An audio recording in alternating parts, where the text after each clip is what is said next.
I want to use everything in my life for the glory of God, for the progress of his gospel, to love him and to love my neighbour and to honour Jesus. And so it's worth asking the question of every piece of technology in our life, okay, how can I use that? How can I redeem it? Even if its inventors wanted something different from it, can I redeem it to be put to God's purposes? Hello and welcome to Independence, the FIEC podcast. My name is Adrian Reynolds, Head of National Ministries of the FIEC, and I'm joined today by Nathan Weston again to talk about technology. Hello, Nathan. Hello. Nice to see you. Thank you. Nathan, you're the Associate Minister at Moorlands Church in Lancaster. That's right. So it's great that you're with us by using technology. Indeed. Not only is technology being used to record this podcast, however you are and wherever you're listening, you are using technology to listen in. So technology is good, right? Technology is a helpful thing and we can make use of it. Right, that's the end of the podcast. And thank you for joining us. Look forward to seeing you again soon. Nathan, you and I both love technology, but you got interested in thinking about this subject. For what reason? What got you really thinking about Christians and their use of technology?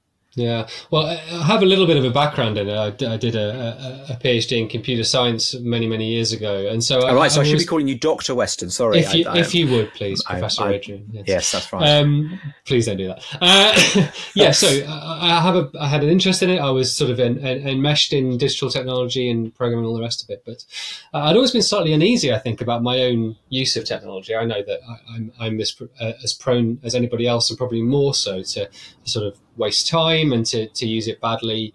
But it was brought home to me a few years ago when this was just at the beginning of the COVID lockdown, I think, when my middle child, my son Isaac, who was quite young at the time, said to me, "Daddy, do all adults look at screens all day?"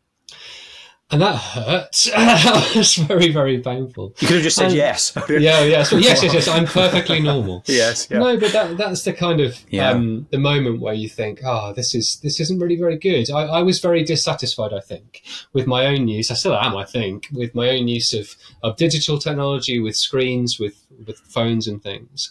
And I was aware that I wasn't using them particularly for God's glory. I don't think I was using for nefarious, evil purposes all the time, but I wasn't happy with the way I was using technology. And I think technology is so ubiquitous and so we're so enmeshed in it in our entire way of life. A lot of it is just mediated through highly advanced technology. A lot of people's lives is simply mediated through screens most of the day. And as Christians, it's right for us to take a step back and think, what are we doing? Is this right? Is this how we should be living? Is Christ pleased with the way I'm using technology?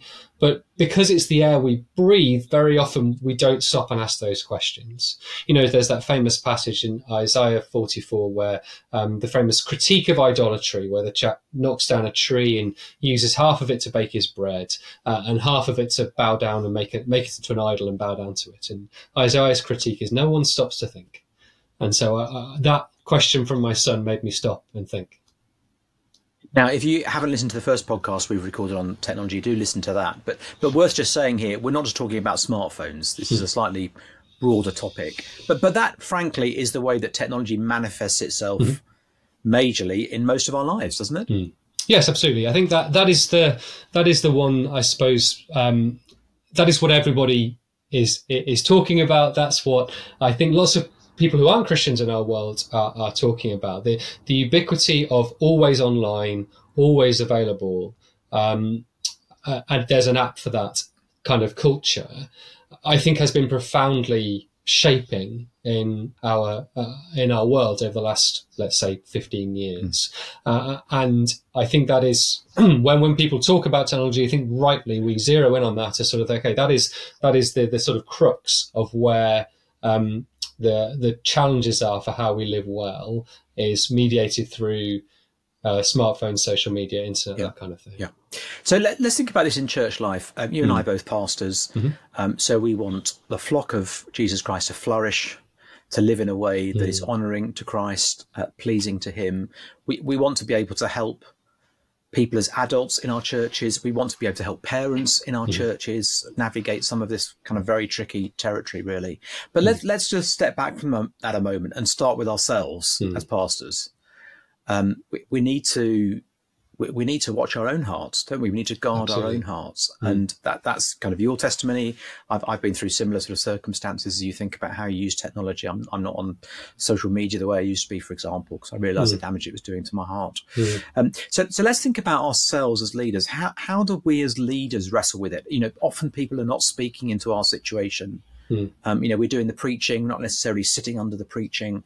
So what sorts of things as leaders do we need to be aware of when it comes to technology? I think this is so important, and I think this is the way that we can lead our people best, isn't it? By modelling a life well lived for Jesus. That is the most important thing we can do, aside from teaching the scriptures. And I think it's just about asking the right questions of your own use of technology. I often like to think about it sort of on a spectrum. So if you imagine a spectrum where at one end you've got the word receive. So again, 1 Timothy 4, nothing is to be rejected if it's received with thanksgiving.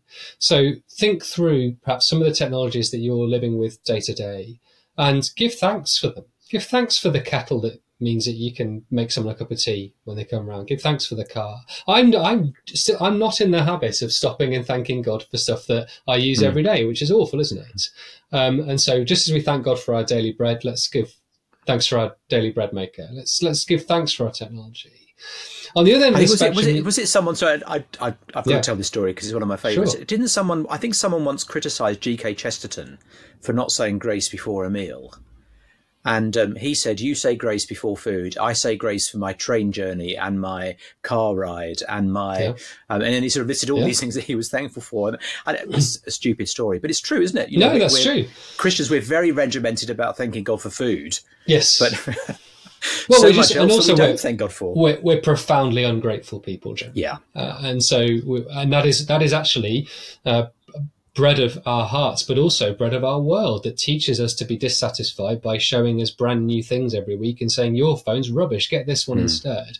And so ingratitude is bred into us by our culture. And so habits of gratitude are really important. And interestingly, when you get to Philippians 4, you discover that worrying and anxiety are very closely linked to your attitude to thankfulness. Absolutely. I think that's extraordinarily profound as we wrestle with just the nervousness of the world. Absolutely. Actually, if we want to be free from those kinds of worries that we're told we ought to be free of, thankfulness is part of the antidote, isn't it? It's part of the solution. Very important. Absolutely. Yes, remembering what we deserve and remembering what we've been given is really key. So gratitude on one hand, receiving things with thanksgiving. On the other end of the spectrum, there might be some is the word reject. So there may well be some technologies that you think, okay, I've really just got to say no. And I think I would encourage people to be quite radical about that. There's lots of things that our culture would tell us that we need. We need to be on social media because that's where people are, or we need to have the latest whatever. Or as churches, we need to invest in this particular live streaming technology or whatever it is. And we need to take a step back from that and say, well, we might not say a blanket no to all people using those things, you know what I mean? But we as individuals first, and then perhaps as churches later, have to say, well, for me right now, in my walk with the Lord, what things do I need to say no to? And for me, as with you, Adrian, I've said no to social media. I'm an inveterate time waster. I'm way too interested in what other people think of me. And I just think it's just not going to work. It's not helpful for me at all. Let me just ask you about that, because my story is, I guess, slightly similar. I think as I've got older as a Christian and more able to be honest with myself, which I think is probably, I hope, a mark of spiritual maturity. I think that the besetting ministry sin I've really wrestled with, as many people in ministry, is people pleasing. I know I've got friends who are thick-skinned, don't care what anybody says about them. That's not me. Yeah. And I think someone once said to me, probably best to err on the side that you do rather than anyone else. But I want to be more sanctified. So I know I need to wrestle with people pleasing, and therefore for me, Twitter is a really dangerous place. Yeah. But is that true for Bob, who's sitting next to me, who doesn't have that besetting sin? Does it become personal at that point? I think so. I would, again, I don't want to bind people's consciences, and I don't want to make people take the discipleship decisions that I've made, because they might be different people, different opportunities. I can imagine somebody using social media brilliantly with real grace and skill for God's purposes. Our church has a couple of social media accounts that we use sparingly, but we used to invite people to church, or I'm not going to say you shouldn't do this. I'm just going to say we've got to ask the question, and particularly we've got to ask the question in a culture that says to us that the way to live, the story that social media is telling is put yourself out there, make as many connections as you can, and create as much content as you can in order to reach lots of people. Now, instinctively, as gospel missional minded people, they think, oh yeah, that sounds great. Let's get some content, let's make lots of connections, and let's just blitz social media. And I think a individual or a church could go for that approach well and in a godly fashion. So don't hear me say anything else. But it must be said that creating a culture that is Christ-centered and cross-shaped and really attractive and appealing to someone is not the same thing as creating lots of content and lots of connections. And that is what the social media companies want us to do, because that's their business model. But it might not be the best thing for us to lean into as individuals or as churches. So don't mistake views for real connections. Correct. They might be connected in some way, but they are not the same thing. They're not the same thing, and they might be linked and they might be helpful. But you see it, I think, people are craving real community. People are craving deep relationships. People are craving, I think, a slower pace of life. But because everyone else is living a fast pace of life, you feel you have to jump on the train and move with the times. And I just think as Christians, we need to say, well, that's not what we're for. That's not what we need. What we need is rich, deep relationships in meaningful community. And social media might be a helpful thing to that, or it might be just not really necessary for me as an individual or us as a church to lean into. And therefore we can say, well, we're going to invest our time and our effort and our resources somewhere else. In addition to the fact that you might just say, this isn't just very helpful for me. I'm naturally a people-pleasing person. Yeah. So back to the spectrum. Go on, Adrian. An honest assessment of our heart is actually important for battling any sin. Absolutely. And it's important for sanctification in any area of life, but including as we think about technology, it needs to be more subtle, doesn't it, than electricity bad, wind powered good. We actually it's about our hearts. It's about examining our hearts, and actually for the whole of ministry and all the sins we're wrestling with, thinking about an honest assessment of our hearts and the ability to be able to say to the Lord, maybe with the help of others, help me understand my heart. Help me see what my motives are. That's key to sanctification in all areas of life. Absolutely, understanding of the heart, and I think there's something to be said for building in habits and rhythms of limitedness and dependence, and deliberately seeking those moments where we have to live a slower paced life, where we can't do everything we want to do, where something as simple as putting your phone away and going for a long walk with close friends or family, those kind of things, to train our hearts, to train our habits, to train our attention, to walk in the ways of the Lord, I think are really important. So I'm not a Sabbatarian, for example, but particularly in a very strict way. But I think the rhythm of the Sabbath is absolutely essential to life. Absolutely. And that doesn't just apply to what work you might or might not do. Actually, it applies to all kinds of things, doesn't it? We live in a very, very restless world, and that is one of the difficulties of the digital age and the difficulties of the ubiquity of things like smartphones. I can be halfway up a mountain with my family on holiday and checking my work emails. I can do that, and actually that is not abnormal in our world, but I think that isn't great in terms of rhythms of work and rest. The thing is about always on, always online is that our work can bleed into our rest, and our rest can bleed into our work. So as we're sitting at a screen, we're doing our work, but we're also checking our social media, we're also browsing YouTube, we're also watching the county cricket coverage that might just be me. On I was born in Essex, so don't start on cricket. Oh, doing well. I beat you every time. Yeah, Lancashire not doing so well. Anyway, our leisure and entertainment can bleed into our work and make our work dissatisfying and frustrating, and we feel annoyed at ourselves.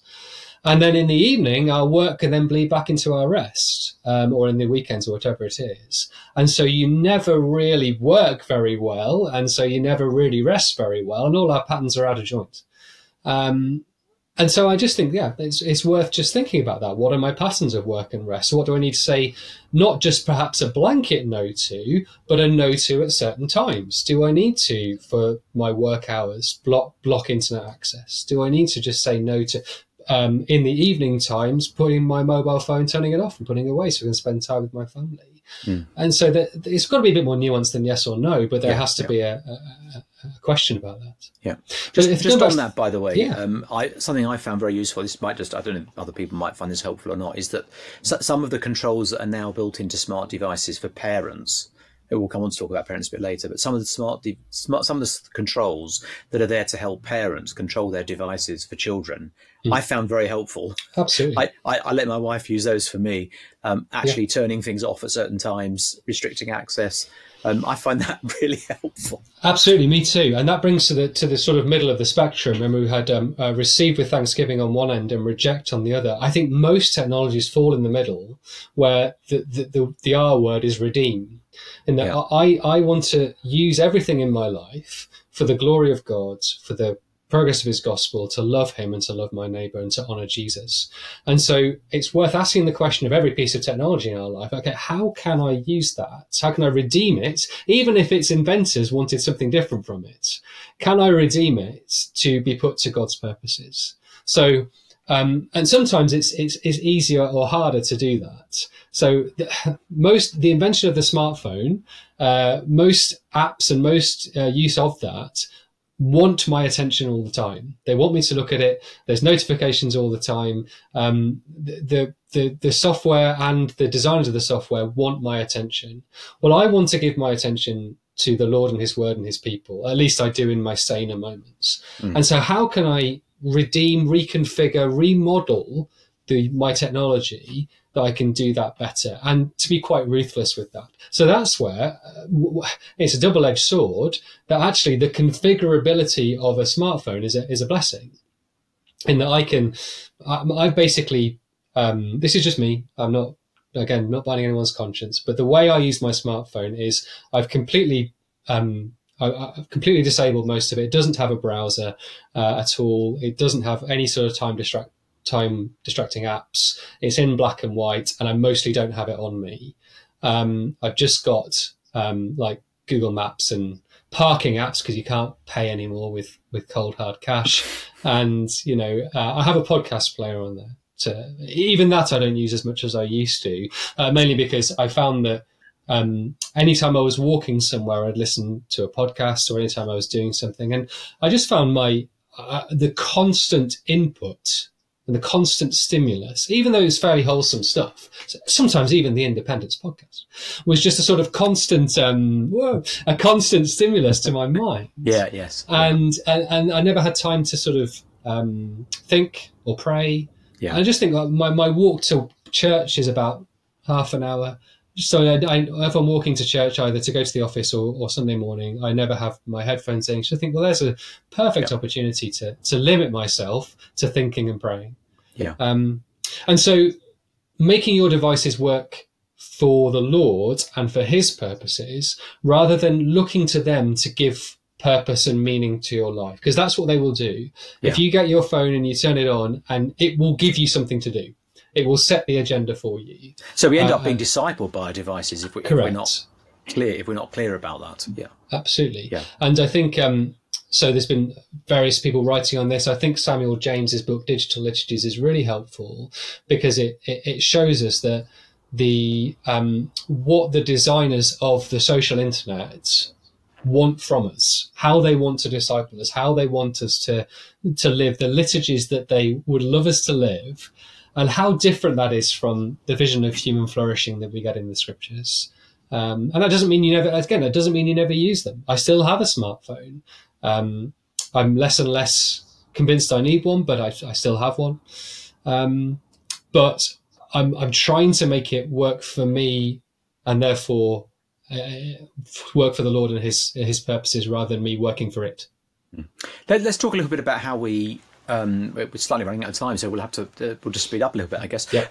How do we pass to the flock when it comes to technology? I think what you're saying, and I can agree with that, is that we can't simply sort of make blanket assumptions about people or about technology. We're talking about not wanting to bind other people's consciences. Clearly, there are some things that are wrong. The use of pornography, for example. We've got a clear category to put those in. But there are a lot of things where we don't want to bind people's consciences, but yet we do want to equip people in the church to live well. I think you were beginning to hint at it, actually, because you were setting out a better vision for community and, an environment of love and care and compassion between people, and thinking about how we use technology to foster that. So there's something going on there. We need a better vision, basically, don't we? Rather than just saying, don't do this, don't do that. Absolutely. And I think the good news for pastors is that that better vision comes through the preaching of the gospel. Yeah. It comes through a knowledge of who God is, that he is the Lord of the world and not us, that his purposes matter more than ours. It comes to a knowledge of ourselves, that we are meant to be limited and dependent, that our time on earth is very short. It comes to a knowledge of the Lord Jesus, that he is the one who deserves all our praise and devotion and attention, not the things of this world. It comes to the knowledge of what creation is. Creation is not raw material for use for our purposes. It is an arena of God's glory. And it comes to a knowledge of the time that we live in, that we are living in the time before the new creation. We are not going to fix all our problems with technology, no matter what anybody says. We are not going to usher in a beautiful, new, redeemed world through anything we do. Christ is going to do that when he returns.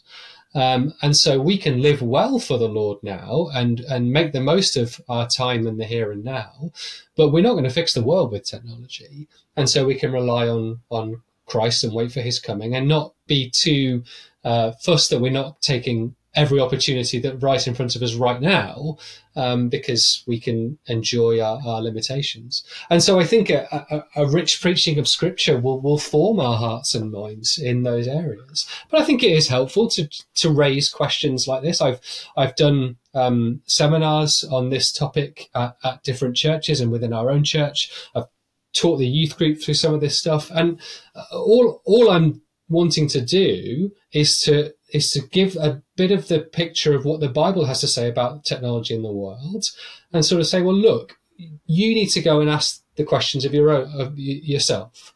I'm not going to say to my church, no one in this church should have a smartphone or be on social media, because we're not a cult. It's just the wrong approach. But I am going to say, look, if we really want to follow the Lord in every area of life, that means we've got to follow the Lord in every area of life. Yeah. And to be okay with being weird. When the people in Ephesus burnt all their magic scrolls, there was a riot, because it was actually awful for the economy, because so many Christians were turning their back on idolatry. You just think, what does it look like for us as Christians to wholeheartedly say we are going to live for Jesus and not buy into the idolatry of the world, which is so tied up with mastery and control, with technology, with entertainment, with distraction, with diversion? What would it look like to live such a different life that our neighbours thought we were insane? I think that's a helpful question to ask of ourselves. Do you think sometimes we need to join the dots a bit more for people without binding their conscience? I wonder if preaching's a bit binary. It's either so general that it doesn't really land for people, or it's so specific that actually it does end up binding people's conscience and just turns into a kind of legalism. So here's an example. I was just reading Psalm 19 the other day. You might think about, something to do with the glory of the world that God has created.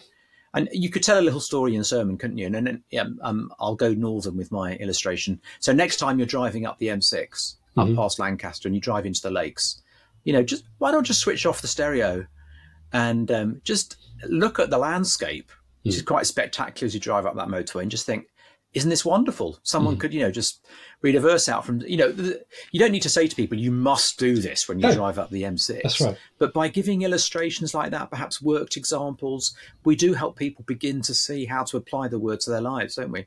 I think that's right. I think that is a helpful thought, and certainly we do need to join the dots a little bit in terms of the relevance of what we're preaching to the practicality of life.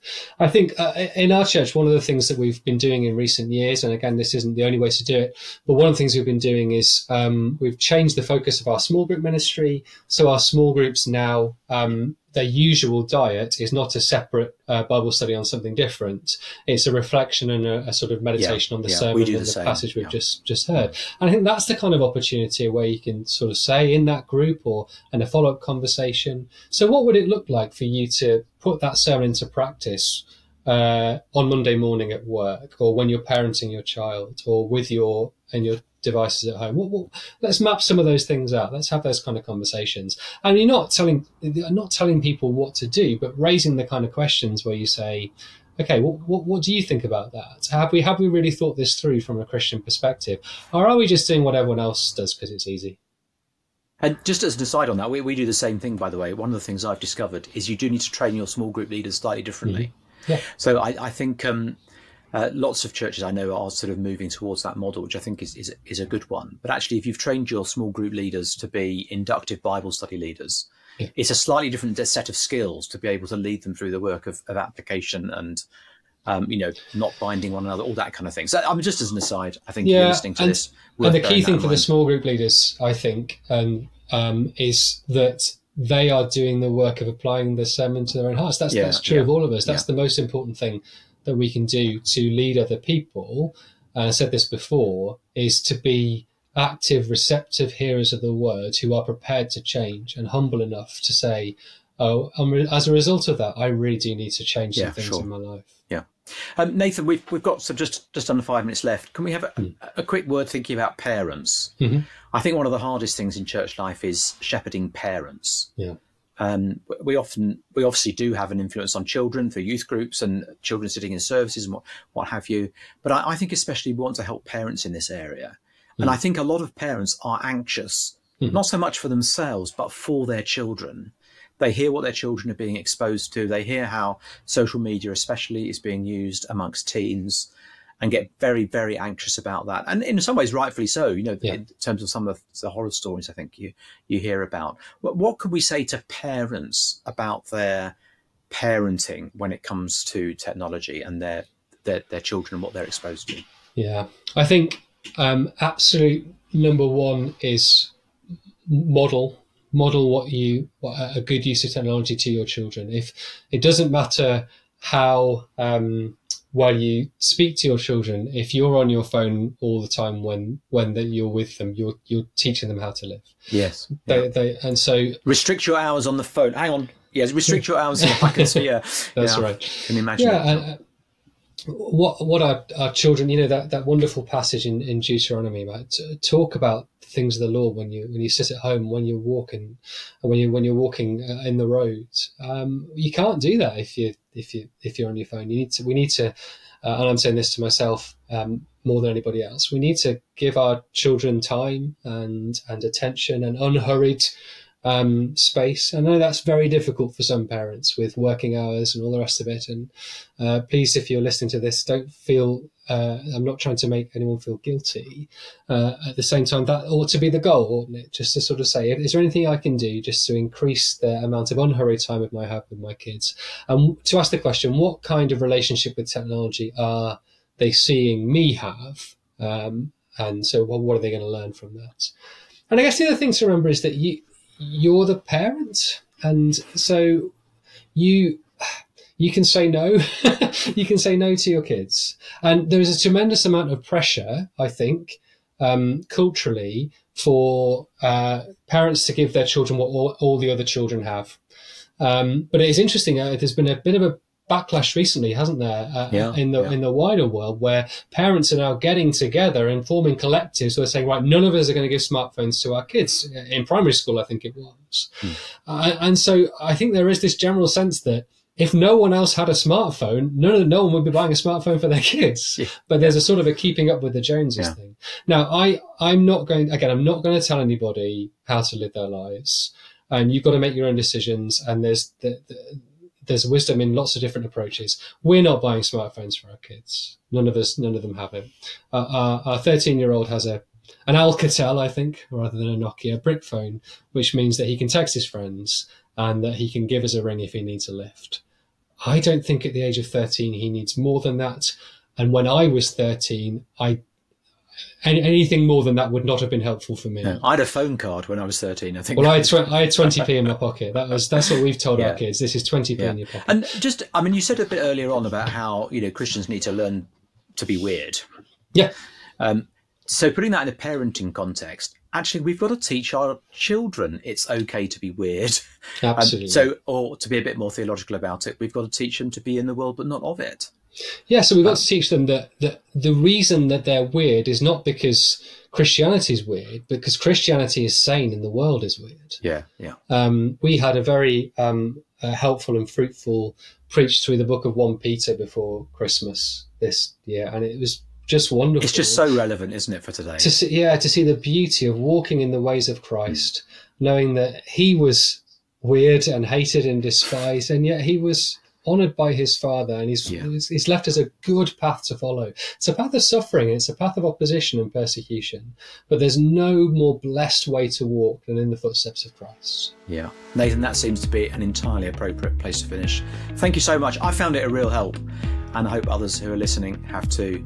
If you've enjoyed the podcast, you can follow us on Facebook and Twitter and Truth Social and Snapchat and WhatsApp and Instagram. We're not on all those things. I've just got to get my point in at the end. Do leave a review because it just helps people find us. Thanks very much for joining us, Nathan. You've blessed us. Thank you so much.